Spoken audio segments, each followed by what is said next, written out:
Good morning dear student, welcome to the way of solution number 1 study channel West Bengal. তো আমি তোমাদের Dalton sir, তোমরা এখন পাচ্ছ আপকামিং এএনএম জিএনএম পরীক্ষার জন্য একটি প্র্যাকটিস ক্লাস। তো আজকে আমরা সায়েন্স প্র্যাকটিস ক্লাস করব। এখানে ক্লাস নাম্বার কিন্তু 3, এর আগে দুটি ক্লাস নেওয়া হয়েছে। প্রত্যেকে যারা কানেক্ট আছো ফলো রাখবে। আমরা কিন্তু মাঝে মধ্যে প্র্যাকটিস সেট করাচ্ছি এবং এখানে লাইফ সায়েন্স, ফিজিক্যাল সায়েন্স দুটো মিলিয়েই আমরা কিছু প্রশ্ন সলভ করব। তো আমাদের সমস্ত ক্লাসের নোটিফিকেশন লিংক তোমরা Telegram group the way of সলিউশনে পাবে। পাশাপাশি TWS একাডেমি অ্যাপে কিন্তু আমরা বিভিন্ন পরীক্ষা ওরিয়েন্টেড ক্লাস করাচ্ছি। পেড কোর্স অপশনে গেলে তোমরা টার্গেট এএনএম জিএনএম 2026 এই ব্যাচটা কিন্তু দেখতে পাবে। প্রত্যেকে যারা কানেক্ট আছো, দেখো এএনএম জিএনএম পরীক্ষার জন্য আমাদের ডেডিকেটেড ব্যাচ রয়েছে। যদি প্রস্তুতি নিতে চাও অবশ্যই আমাদের ব্যাচে যুক্ত হতে পারো। দুর্দান্ত প্রস্তুতি হচ্ছে এবং 2026 সালের পরীক্ষার ডেট কিন্তু দিয়েছে 14ই জুন। তো প্রত্যেকে যারা পরীক্ষা দিতে ইচ্ছুক একটু পড়াশোনা করে পরীক্ষা দাও। আশা করি ভালো তুমি স্কোর করতে পারো, ভালো র্যাঙ্ক হবে, ভালো কলেজ তুমি পাবে। ঠিক আছে, একটু খাটলেই সম্ভব। তো আমাদের এই ব্যাচে সমস্ত বিষয়ের সিলেবাস ভিত্তিক ক্লাস তুমি পাচ্ছ এবং বিষয় ভিত্তিক মক টেস্ট, প্রতিটি ক্লাসের PDF, লাইভ রেকর্ড, সমস্ত রকম সুবিধা এখানে আছে। এবং আমরা আরো অনেক ব্যাচ করাই, যদিও তোমরা এএনএম জিএনএম যারা আছো এই ফাউন্ডেশন ব্যাচ নিলেই যথেষ্ট। তো এএনএম জিএনএম পরীক্ষার যে প্যাটার্ন, এটা তোমাদের আগে জানতে হবে। যারা পরীক্ষা দিয়েছো একবার তারা অলরেডি হয়তো জানবে। যারা নতুন আছো, পরীক্ষা দাওনি, 2025 সালে যে প্যাটার্নটা ছিল সেই প্যাটার্ন যদি আমরা দেখি, যেখানে লাইফ সায়েন্স এবং ফিজিক্যাল সায়েন্স, সায়েন্সের এই দুটো পার্টে কিন্তু সব থেকে বেশি নাম্বার আছে। 50 নম্বর লাইফ সায়েন্স থেকে 25 নম্বর থাকবে ফিজিক্যাল সায়েন্স, অর্থাৎ এখানে 75 নম্বর। বাদবাকি ইংলিশে 15, ম্যাথামেটিক্সে 10, জেনারেল নলেজ 10 এবং 5 নম্বর লজিক্যাল রিজনিং। টোটাল 115 নম্বর একটা পরীক্ষা তোমাকে দিতে হবে। 100টা কোশ্চেন থাকবে। লাইফ সায়েন্স, ফিজিক্যাল সায়েন্সে 2 নম্বরের কিছু কোশ্চেন থাকে এবং অন্যান্য সব 1 নম্বরের প্রশ্ন থাকে। তো টোটাল 100টি কোশ্চেন, 100 নম্বরের একটা পরীক্ষা তোমাকে দিতে হবে 1.5 ঘন্টা সময়ের মধ্যে। তো এখানে টাইমটা একটা ফ্যাক্টর। তুমি এই সব প্রশ্ন অ্যান্সার করতে পারবে কিনা, সেটা যদি পড়াশোনা পাশাপাশি মক টেস্ট না দাও, তুমি কিন্তু সময়ের মধ্যে কমপ্লিট করতে পারবে না। যাই হোক, তো তোমরা যারা ক্লাসে কানেক্ট আছো, আমরা প্রস্তুতি আমাদের ব্যাচ থেকে করানো হচ্ছে, অ্যাপ থেকে করানো হচ্ছে। যদি প্রয়োজন মনে করো অবশ্যই জয়েন করতে পারো আমাদের ব্যাচে। যাই হোক, তো কোশ্চেন আমরা আলোচনা করব। কোশ্চেন নাম্বার 1, হিউম্যান হার্ট কয়টি প্রকোষ্ঠ বিশিষ্ট হয়? কোশ্চেন নাম্বার 1, যে মানুষের হৃৎপিণ্ড কয় প্রকোষ্ঠ বিশিষ্ট? 2, 3, 4, 5। সঠিক উত্তর আমরা কি করবো এখানে বলো প্রত্যেকে। অর্থাৎ মানুষের হৃৎপিণ্ডের প্রকোষ্ঠের সংখ্যা কয়টি? উত্তর হবে 4টি। 2টি অলিন্দ, 2টি নিলয়। মাছের ক্ষেত্রে 2টি, আমরা উভচর ক্ষেত্রে দেখবো 3টি, স্তন্যপায়ী মেরুদণ্ডী প্রাণীদের 4টি। প্লেটলেট এর কাজ কি? প্লেটলেট এর কাজ কি? অক্সিজেন পরিবহন করা, রক্ত জমাট বাঁধা, সংক্রমণ প্রতিরোধ, পুষ্টি পরিবহন। প্লেটলেট এটা শরীরে কোথায় আমরা পাচ্ছি? আমরা পাচ্ছি রক্তের মধ্যে। রক্তের একটি উপাদান, সেটা হচ্ছে অনুচক্রিকা বা প্লেটলেট। রক্তের মধ্যে আমরা যদি দেখি রক্তরস আর রক্তকণিকা। রক্তকণিকার মধ্যে আমরা দেখব লোহিত রক্তকণিকা RBC, শ্বেত রক্তকণিকা WBC, আর আরেকটি থাকে প্লেটলেট বা অনুচক্রিকা। তো এই অনুচক্রিকার কাজ কি? আমাদের কোথাও কেটে গেলে দেখবো কিছু সময় পরে রক্তটা জমাট বেঁধে যায়। তো রক্ত জমাট বাঁধা, এটা হচ্ছে প্লেটলেটের কাজ, যে রক্ত তঞ্চন করা, অর্থাৎ রক্ত জমাট বাঁধতে সাহায্য করা। অক্সিজেন পরিবহন করে আমরা দেখবো হিমোগ্লোবিন, এবং সেটা থাকে লোহিত রক্তকণিকার মধ্যে। আর শ্বেত রক্তকণিকা বিভিন্ন রোগ প্রতিরোধ করে। কোশ্চেন নাম্বার 3 বলছে লিথিয়াম প্লাস Li+, এতে উপস্থিত ইলেকট্রন সংখ্যা কত? উত্তর কি হবে? তো আমরা যদি বলি সবচেয়ে হালকা ধাতু কি হবে, আমরা যে ধাতুগুলোর কথা জানি সেই ধাতুগুলির মধ্যে সবচেয়ে হালকা ধাতুর নাম কি? এটা তোমরা অবশ্যই মনে রাখবে যে সবচেয়ে হালকা ধাতু হচ্ছে লিথিয়াম।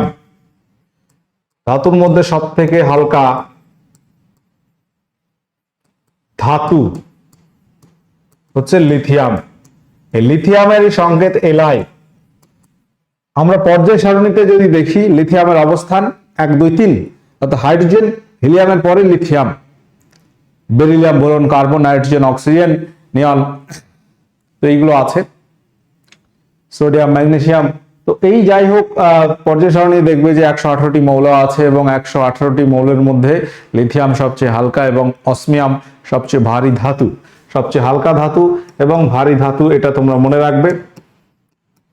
ভারী ধাতু তাহলে অসমিয়াম, সংকেত হচ্ছে OS, আর লিথিয়াম হচ্ছে Li। দেখো লিথিয়ামের ইলেকট্রন কটা, লিথিয়ামের ইলেকট্রন সংখ্যা কয়টি? লিথিয়াম এর ইলেকট্রন সংখ্যা কয়টি? ইলেকট্রন সংখ্যা হচ্ছে কটি বলতো? 3টি। প্রোটন সংখ্যা যেই কটা, ইলেকট্রন সেই কটা হবে।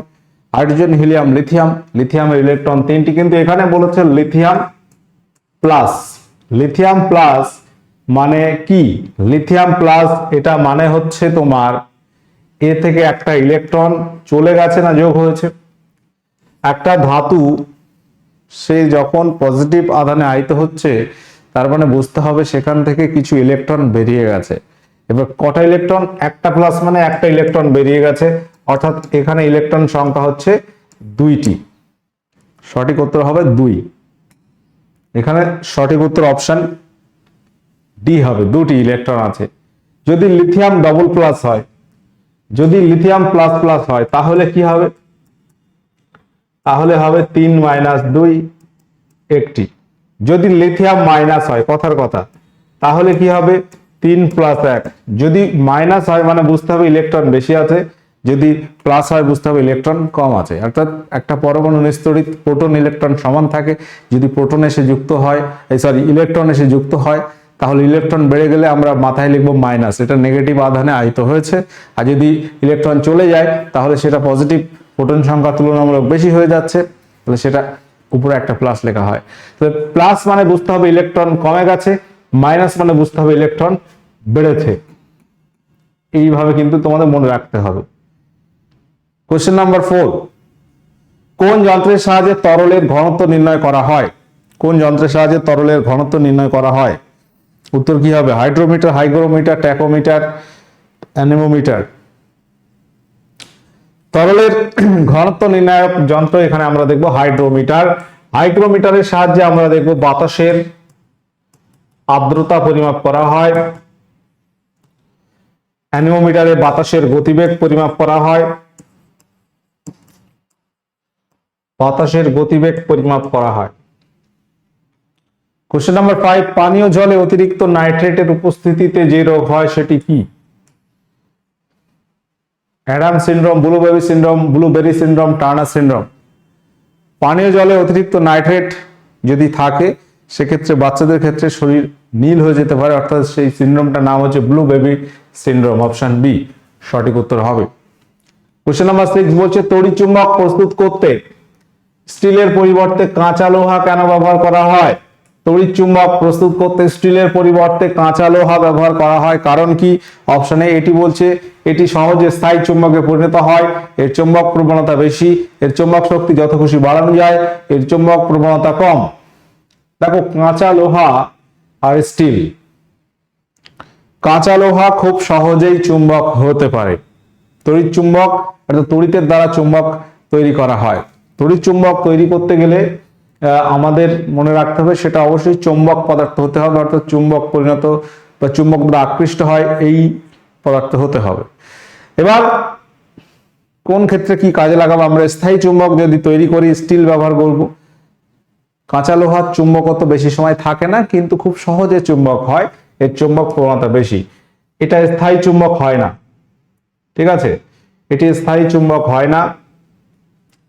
কাঁচা লোহা এটা অস্থায়ী চুম্বকে পরিণত হয়, এর চুম্বকত্ব বেশি সময় থাকে না, অস্থায়ী চুম্বক পরিণত হয়। কোশ্চেন নাম্বার 7 বলছে স্টেথোস্কোপ। স্টেথোস্কোপ চিকিৎসা ক্ষেত্রে আমরা ব্যবহার করে থাকি। তো স্টেথোস্কোপ এখানে নিচের কোনটি ব্যবহার হয় আর কি? শব্দের কোন ধর্মটা এখানে ব্যবহৃত হয়? শব্দের প্রতিসরণ, প্রতিফলন, ব্যতিচার নাকি অপবর্তন? শব্দের কোন ধর্মটি এখানে ব্যবহৃত হচ্ছে? স্টেথোস্কোপ কানে হেডফোন মতো লাগিয়ে বুকে দেখে, চেক করে ডাক্তাররা যে শ্বাস প্রশ্বাসের মধ্যে কাশি আছে কিনা, তো সেগুলো বুঝতে সাহায্য করে এবং এখানে শব্দের প্রতিফলনটাকে কিন্তু কাজে লাগানো হয়। প্রশ্ন নাম্বার 8 বলছে বিভাজ্য পরমাণুর পাম্পুডিং তত্ত্বের প্রস্তাব কে করেন? এটা কি হবে উত্তর? দেখো এই লেখাগুলো এক্সট্রা লেখা আছে। যেখানে ঋণাত্মকভাবে চার্জযুক্ত ইলেকট্রনগুলি পাম্পুডিং এর কিশমিশের মতো ধনাত্মক চার্জের পিণ্ডে জড়িয়ে পড়েছিল, এই তত্ত্বটি কার? অর্থাৎ পাম্পুডিং তত্ত্বের প্রবক্তা কে? পরমাণুর গঠন সম্পর্কে বিভিন্ন ব্যক্তি বিভিন্ন মন্তব্য করেছেন, তার মধ্যে পাম্পুডিং থিওরিটি কে বর্ণনা করেছেন? Option A Robert Andrews Millikan, option B Ernest Rutherford, option C sir J Thomson, option D Henri Becquerel. সঠিক উত্তর কি হবে এখানে? সঠিক উত্তর হয়ে যাবে option C J Thomson. J Thomson কিন্তু ইলেকট্রনের আবিষ্কারক, এটাও আমরা জানি। কোশ্চেন নাম্বার 9 নিচের কোনটি এসআই পদ্ধতিতে কোন বস্তুর পরিমাণের একক? কোন বস্তুর পরিমাণের একক কি কেলভিন, ক্যান্ডেলা, মিটার, মোল? সঠিক উত্তর কি হবে? কেলভিন এটি উষ্ণতার একক, ক্যান্ডেলা দীপন প্রবলের একক, মিটার দৈর্ঘ্যের একক, আর বস্তুর পরিমাণের একক হচ্ছে মোল। অপশন ডি সঠিক উত্তর হবে। অপশন ডি এখানে সঠিক উত্তর হবে। কোশ্চেন নাম্বার 10 বলছে 1 পিকোমিটার সমান কত মিটার?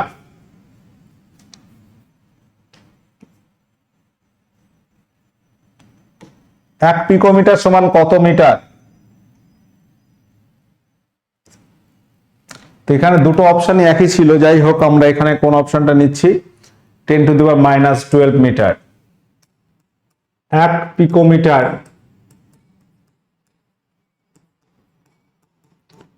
10⁻12 মিটার।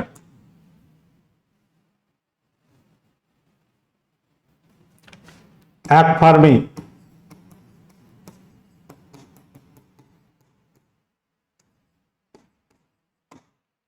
এক ফার্মি সমান 10⁻13 সেন্টিমিটার, বা এটাকে আমরা বলতে পারি 10⁻−15 মিটার।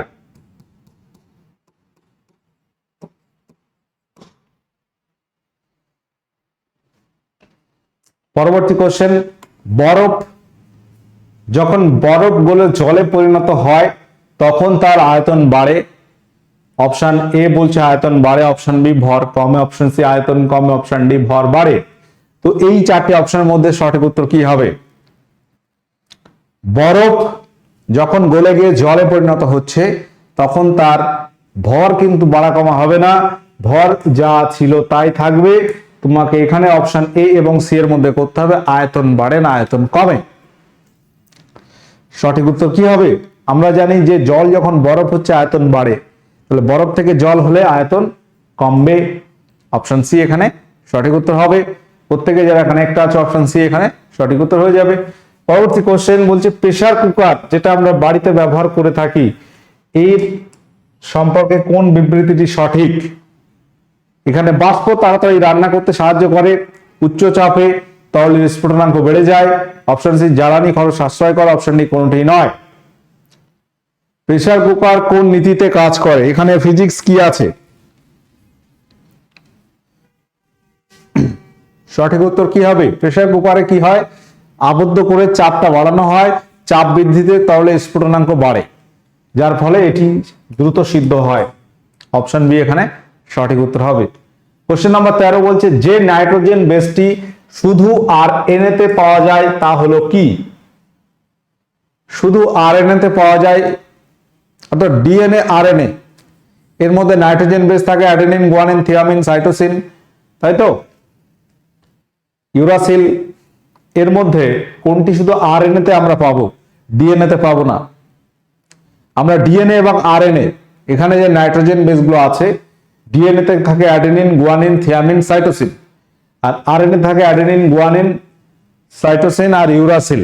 তাহলে এখানে আমরা দেখব আরএনএ তে আমরা ইউরাসিল দেখব, ডিএনএ তে নেই, ডিএনএ তে থাকবে থিয়ামিন। কোশ্চেন নাম্বার 14 বলছে নিচের কোনটি স্নায়ুর অংশ নয়? স্নায়ুর অংশ নয়, স্নায়ু মানে স্নায়ুতন্ত্রের একক কি? নিউরন। এই নিউরনের মধ্যে কোনটি নেই? স্নায়ুর অংশ বা নিউরনের অংশ নয় কোনটি? অ্যাক্সনস 1 কোষ নিজল দানা ট্রোপোমাইসিন। কোশ্চেন নাম্বার 14 বলছে কোনটি স্নায়ুর অংশ নয়? এখানে আমরা করব অপশন ডি নিউরনের অংশ। অ্যাক্সন নিউরনে আমরা দেখব সোয়ান কোষ নিজল দানা এগুলো নিউরনের মধ্যে থাকে। ট্রোপোমাইসিন এটা কিন্তু স্নায়ুর অংশ নয়। কোশ্চেন নাম্বার 15 বলছে নিচের কোনটি কম্বোজ শ্রেণীর উদাহরণ? প্রজাপতি, শামুক, পায়রা নাকি কৃমি? তো এখানে উত্তর কি হবে? প্রত্যেকে বলবে নিচের কোনটি কম্বোজ শ্রেণীর উদাহরণ?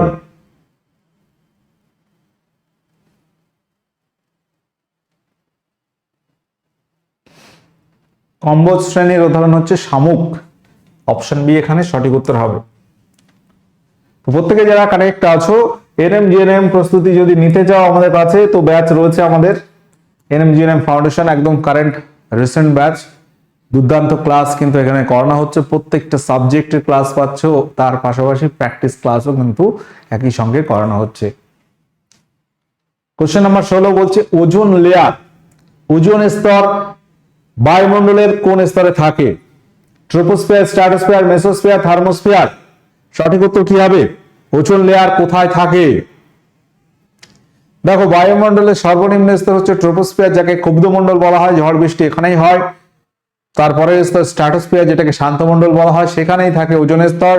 যে ওজোন স্তর মানে কি, এটা কি ওজোন দিয়ে, ওজোন গ্যাসের ঘনত্বটা এখানে বেশি থাকে, ওজোন গ্যাসের ঘনত্ব বেশি থাকে, মনে হয় যেন একটা লেয়ার। তো ওজোন স্তর সূর্য থেকে আসা আল্ট্রাভায়োলেট রে বা অতিবেগুনি রশ্মিটাকে শোষণ করে, এবং যে রশ্মিটা কিন্তু খুবই ক্ষতিকারক, তার ফলে যদি ডিরেক্ট চলে আসতো বিভিন্ন রকমের স্কিনের সমস্যা, স্কিন ক্যান্সার পর্যন্ত হতে পারত। ঠিক আছে, তো স্ট্র্যাটোস্ফিয়ার এর মধ্যে কিন্তু ওজোন লেয়ার থাকে। ওজোন স্তরকে বলা হয় প্রাকৃতিক সৌর পর্দা। ওজোন স্তরকে বলা হয় প্রাকৃতিক সৌর পর্দা। এই ওজোন স্তর ওজোন গ্যাস আবিষ্কার করে বিজ্ঞানী স্কোনবি। ওজোন গ্যাস যেটির গন্ধ মাছের আষ্টে গন্ধযুক্ত। ওজোন গ্যাস হচ্ছে অক্সিজেনের রূপভেদ। ওজোন গ্যাসের সংকেত কি? ওজোন গ্যাস এর সংকেত হচ্ছে O3। এই ওজোন গ্যাস ঘনত্ব বাড়লে একটু নীল বর্ণ ধারণ করে। ওজোন গ্যাসের বর্ণ সাধারণত নেই, কিন্তু এর ঘনত্ব বাড়লে, ঠিক আছে, ওজোন গ্যাস এর ঘনত্ব বাড়ালে সামান্য নীল বর্ণ ধারণ করে। ওজোন গ্যাস মাছের আষ্টে গন্ধযুক্ত। ওজোন গ্যাসের আবিষ্কারক বিজ্ঞানী স্কোনবি। ঠিক আছে, ওজোন স্তরের ঘনত্ব মাপতে আমরা ডপসন স্পেকট্রোফোটোমিটার ব্যবহার করি।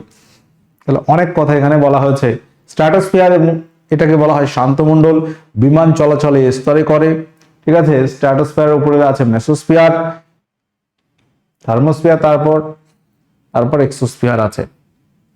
কোশ্চেন নাম্বার 17 বলছে যে প্রক্রিয়ায় সূর্যের তাপ শক্তি পৃথিবীর বায়ুমণ্ডল অতিক্রম করে শূন্য স্থানে প্রবাহিত হয় সেই প্রক্রিয়াটিকে আমরা কি বলি? পরিবহন, পরিচলন, বিকিরণ নাকি শোষণ? অর্থাৎ সূর্য থেকে তাপ পৃথিবীতে চলে আসছে, বা সূর্য থেকে আসা তাপ পৃথিবী থেকে বায়ুমণ্ডল থেকে বাইরে বেরিয়ে যাচ্ছে, বিকিরণ। তো এই পদ্ধতির নাম হচ্ছে বিকিরণ। তাপ পরিবহন, তাপ সঞ্চালনের 3টি পদ্ধতি আছে: পরিবহন, পরিচলন, বিকিরণ। বিকিরণ পদ্ধতিতে সূর্য থেকে তাপ পৃথিবীতে আসছে, আবার পৃথিবী থেকে তাপ কি হচ্ছে? বিকিরিত হয়ে চলে যাচ্ছে, কিছুটা বায়ুমণ্ডল ধরে রাখে। কোশ্চেন নাম্বার 18 বলছে কোন দ্রব্য যা তাপ ছাড়াই দ্রুত বাষ্পে পরিণত হয় তাকে বলে কি? স্ফুটন, সিনথেটিক উদ্বায়ী নাকি বুদবুদ? তাপ দিতে হচ্ছে না, অটোমেটিক বাষ্প হয়ে যাচ্ছে। যেমন কিছু কিছু আমরা তরল পদার্থ দেখতে পারি, পেট্রোল, ডিজেল, কেরোসিন, এগুলো দেখবে এমনি ফাঁকা পাত্রে রাখো, উবে গেছে, তাপ দিতে হবে না। তো এদের বলা হয় উদ্বায়ী পদার্থ, উদ্বায়ী। কোশ্চেন নাম্বার 19 বলছে সান্দ্রতা পরিমাপক যন্ত্রের নাম কি? সান্দ্রতা পরিমাপ করা হয় নিম্নের কোন যন্ত্রের সাহায্যে? Viscometer, screw gauge, viscogram, calorimeter? Question number 19, এখানে উত্তর কি হবে? দেখো সান্দ্রতা এটা আমরা দেখতে পাই কাদের, তরল এবং গ্যাসের। সান্দ্রতা হচ্ছে কি বলতো, তরলের ভিতর বা কোনো গ্যাসের ভিতর যে চলার পথে আভ্যন্তরীণ বাধা, আভ্যন্তরীণ ঘর্ষণ, অর্থাৎ একটা জায়গা, উঁচু নিচু জায়গা তুমি জল ঢেলে দাও, দ্রুত চলে যাবে, নিচের দিকে গড়িয়ে চলে যাবে। ওই জায়গায় তুমি এক গ্লাস জলের পরিবর্তে এক গ্লাস তুমি মধু যদি ঢালা হয়, সে মধুটা কিন্তু জলের মতো স্পিডে যাবে না। প্রত্যেকটা তরল বা প্রবাহীর কথা যদি আমরা বলি, প্রবাহী মানে যেটা প্রবাহ হতে পারে, তরল বা গ্যাস, এটা চলার পথে যে আভ্যন্তরীণ বাধাটা কাজ করে সেটাকে বলা হয় সান্দ্রতা। এই সান্দ্রতা পরিমাপক যন্ত্র হচ্ছে ভিস্কোমিটার। ভিসকোসিটি মানে সান্দ্রতা, ভিস্কোমিটার সান্দ্রতা পরিমাপক যন্ত্র। কোশ্চেন নাম্বার 20, মিউরিয়াটিক অ্যাসিডের রাসায়নিক সংকেত কি? মিউরিয়াটিক অ্যাসিডের রাসায়নিক সংকেত কি হবে? মিউরিয়াটিক অ্যাসিড অর্থাৎ এটা লঘু হাইড্রোক্লোরিক অ্যাসিড। লঘু হাইড্রোক্লোরিক অ্যাসিড। হাইড্রোক্লোরিক অ্যাসিড প্রায় 30 থেকে 40% মতো মিউরিয়াটিক অ্যাসিডে হাইড্রোক্লোরিক অ্যাসিড থাকে, এবং যেটি আমরা দৈনন্দিন বাড়িতে ব্যবহার করি, দৈনন্দিন কাজে টাইলস ক্লিনার, বাথরুম ক্লিনারে ব্যবহার করা হয় মিউরিয়াটিক অ্যাসিড। কোশ্চেন নাম্বার 21 বলছে 30 ডিগ্রি সেলসিয়াস তাপমাত্রা কেলভিন স্কেলে কত হবে? সেলসিয়াস স্কেল এবং কেলভিন স্কেলে কনভার্ট করলে তোমাকে বলতে হবে কত হবে। যদি বলিস 0 ডিগ্রি সেন্টিগ্রেড, এটা কেলভিন স্কেলে কত হবে? 0 ডিগ্রি সেন্টিগ্রেড টেম্পারেচার যদি আমরা বলি কেলভিন স্কেলে হবে 273 কেলভিন। কে মানে কেলভিন। যদি আমরা বলি 1 ডিগ্রি সেন্টিগ্রেড মানে কত হবে? এই কনভার্ট গুলো নিজের মাথায় রাখতে হবে। সেলসিয়াস কেলভিনে একদম সহজ, কিন্তু সেলসিয়াস থেকে ফারেনহাইটে ক্যালকুলেশন করতে একটা সূত্র আছে, C/5 = F - 32/9। ওটা সেন্টিগ্রেড টু ফারেনহাইট স্কেলে কনভার্ট, আর এটা তুমি কেলভিন ডিরেক্ট করতে পারবে। 0 ডিগ্রি সেন্টিগ্রেড মানে 273 কেলভিন, 1 ডিগ্রি সেন্টিগ্রেড মানে 273 প্লাস 1 এত কেলভিন মানে 274 হলো। এবার তুমি 30 করো আর 300 করো। 30 ডিগ্রি সেন্টিগ্রেড মানে হচ্ছে 273 প্লাস 30 মানে 303 কেলভিন। বিয়োগ করলে একই সিস্টেমে বিয়োগ করতে হবে। -10 ডিগ্রি মানে 273 - 10 263 ডিগ্রি 263 কেলভিন হবে যদি -10 ডিগ্রি সেন্টিগ্রেড বলো। ঠিক আছে, এইভাবে বার করতে হয়। আর যদি ফারেনহাইট সেলসিয়াসের মধ্যে ক্যালকুলেশন করো, সেই সূত্রটা এটা, C/5 = F - 32/9। এখান থেকে তুমি বার করতে পারবে যদি বলা হয় যে 40 ডিগ্রি সেন্টিগ্রেড মানে কত ডিগ্রি ফারেনহাইট। ঠিক আছে, এটা তুমি বার করতে পারবে সূত্র দিয়ে। -40 ডিগ্রি মানে মাইনাস, এটা একটা পার্ট আছে যে -40 ডিগ্রি সেন্টিগ্রেড মানে -40 ডিগ্রি ফারেনহাইট। কোন উষ্ণতায় সেলসিয়াস ফারেনহাইট স্কেলের পার্ট সমান হয়? সেটা হচ্ছে -40 তে সমান হয়, আর বাদ বাকিগুলো কিন্তু আলাদা হবে। ঠিক আছে, তাহলে সেন্টিগ্রেড ফারেনহাইটের সূত্রটা এটা। তোমরা 40 ডিগ্রি সেন্টিগ্রেড মানে কত ফারেনহাইট বার করবে।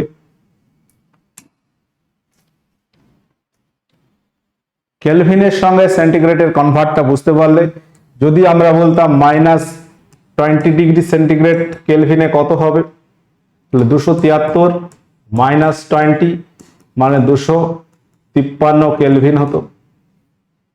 এইভাবে আমাদের বার করতে হবে। কোশ্চেন নাম্বার 22 বলছে এক্স রে। এক্স রশ্মি হলো কি? খুব ছোট তরঙ্গ দৈর্ঘ্যে তড়িৎচুম্বকীয় বিকিরণ, ইলেকট্রনের স্রোত, খুব লম্বা তরঙ্গ দৈর্ঘ্যে তড়িৎচুম্বকীয় বিকিরণ, খালি চোখে দেখা যায় এমন বিকিরণ। এক্স রে সাধারণত খালি চোখে আমরা দেখব না, খুব লম্বা দৈর্ঘ্যের নয়, এটা নয়, ইলেকট্রনের স্রোত নয়। অপশন এ ছোট তরঙ্গ দৈর্ঘ্যে তড়িৎচুম্বক বিকিরণ। এক্স রশ্মির আবিষ্কারক বিজ্ঞানী উইলিয়াম রনজেন, এবং এটা চিকিৎসা ক্ষেত্রে আমরা খুবই ব্যবহার করি। এটা কিন্তু হাড় ভেদ করতে পারে না। শরীরের কোথাও যদি ভেঙে যায় বুঝতে হবে সেখান দিয়ে এক্স রে পাস করে যাবে। ওই প্লেট দেখলে আমরা বুঝতে পারবো যে ওখান দিয়ে পাস করে গেছে, মানে হাড়ে ভেঙেছে বা ফাটল ধরেছে। এক্স রে আবিষ্কারক বিজ্ঞানী উইলিয়াম রনজেন। এটি খুব ছোট তরঙ্গদৈর্ঘ্যের একটি তড়িৎচুম্বকীয় বিকিরণ। কোশ্চেন নাম্বার 23 বলছে কোন ধরনের উদ্ভিদ শীতকালে নিজেদের পাতা ঝরায়? কোন ধরনের উদ্ভিদ শীতকালে নিজেদের পাতা ঝরায়? পর্ণমোচী, কনিফার্স, চিরহরিৎ, তৃণ উদ্ভিদ। শীতকালে যারা পাতা ঝরায় তাদেরকে আমরা বলি ডেসিডুয়াস বা পর্ণমোচী উদ্ভিদ। ডেসিডুয়াস বৃক্ষ বা পর্ণমোচী বৃক্ষ বলতে পারি। কোন উপাদানের অভাবের কারণে ক্লোরোসিস রোগ হয়? ক্লোরোসিস রোগ আমরা দেখব যে উদ্ভিদের পাতাটা কি হয়ে যায়, সবুজ পাতা হলুদ হয়ে যায়, সবুজ পাতা হলুদ হয়ে যায় ক্লোরোসিস রোগে উদ্ভিদের। তো এখানে কি থাকে, ক্লোরোফিল মধ্যে অনেক উপাদান থাকে। ক্লোরোফিল পাশাপাশি ক্লোরোসিস যেখানে আমরা দেখব যে প্রধানত ম্যাগনেসিয়ামের অভাবে এই রোগটি হয়, ম্যাগনেসিয়ামের অভাবে এই রোগটি হতে পারে ক্লোরোসিস। কোশ্চেন নাম্বার 25 বলছে নিচের কোনটি অধাতব পদার্থ নয়? অর্থাৎ অধাতব পদার্থ নয়, অধাতব নয় মানে কি, এটা মানে বলছে ধাতু কোনটি বার করো।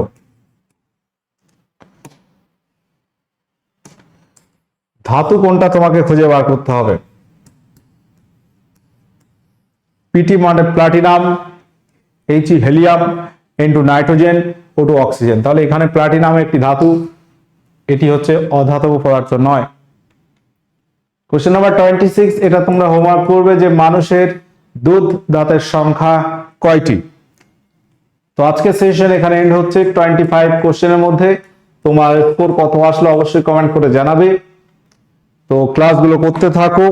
NM/GNM পরীক্ষা যদি তুমি সিরিয়াসলি দিতে চাও তোমাকে পড়তে হবে, সাবজেক্ট ধরে ধরে পড়তে হবে। লাইফ সায়েন্সটা বেশি ফোকাস করতে তো হবেই, পাশাপাশি physical science, mathematics, reasoning, English সবকটা জায়গা তোমাকে ভালো করে পড়তে হবে এবং একটা ভালো গাইডেন্স তুমি যদি নিতে পারো সেটা আরো ভালো। ঠিক আছে, প্রত্যেকে কানেক্ট থাকো। ফ্রি ক্লাস পেতে সাবস্ক্রাইব করে সঙ্গে থাকো। দেখা হচ্ছে পরবর্তী ক্লাসে। ওকে, টাটা, বাই।